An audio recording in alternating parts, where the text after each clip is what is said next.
Hi, I'm Mark from ACLS Certification Institute, and welcome back to Rapid Algorithm Review. Today, ventricular fibrillation. Step 1, establish unresponsiveness. Poke them with a stick. Establish unresponsiveness and check for breathing. Again, we're just looking for breathing no more than about 5 seconds.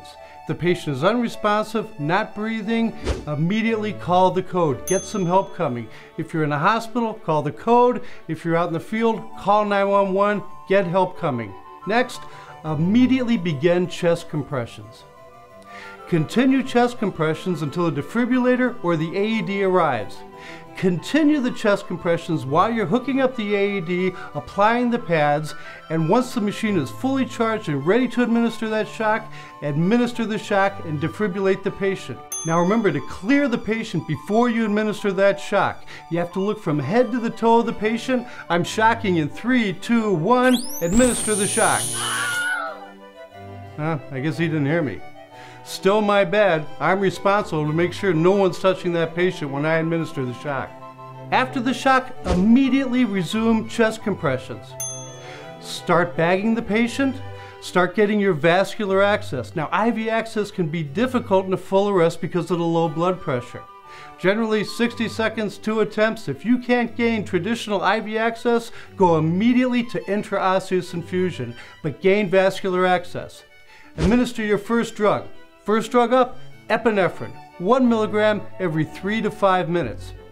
Here's another 2015 pop-up update, no more vasopressin.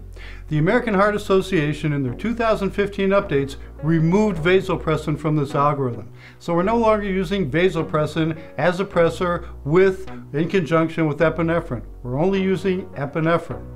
Now, always follow your local protocols and your local hospital policies. If you're still using vasopressin and you're having success, fine. But know, especially for testing, that the AHA has removed vasopressin as a pressor in this algorithm. We're only using epinephrine now. After 2 minutes of quality chest compressions and administering the epinephrine, reassess the rhythm. If it's a shockable rhythm, again, administer a shock, and after the shock, immediately begin chest compressions. After each shock, immediately resume chest compressions. Next drug up, an antiarrhythmic, amiodarone, 300 milligrams IV push. If it's determined the patient's not in a shockable rhythm, they may be in PEA, pulseless electrical activity, or asystole. Immediately move to and follow that algorithm. If you're in PEA or asystole, and the patient goes back into a shockable rhythm, immediately return to the VFib algorithm and administer the shock. If at any time your patient has a return of spontaneous circulation, immediately move to that algorithm and follow your return of spontaneous circulation algorithm. Okay, quick fire review. Patient's unresponsive, not breathing, activate the EMS or call the code.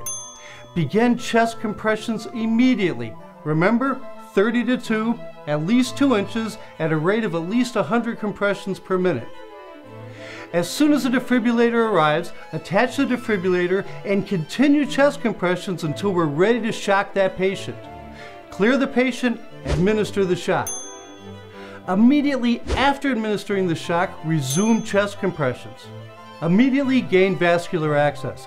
If a traditional IV can't be started because of the low blood pressure, go to IO, intraosseous infusion.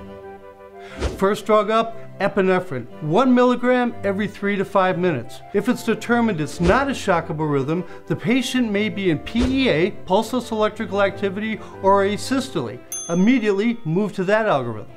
If at any time your patient has a return of spontaneous circulation, immediately move to your ROSC algorithm.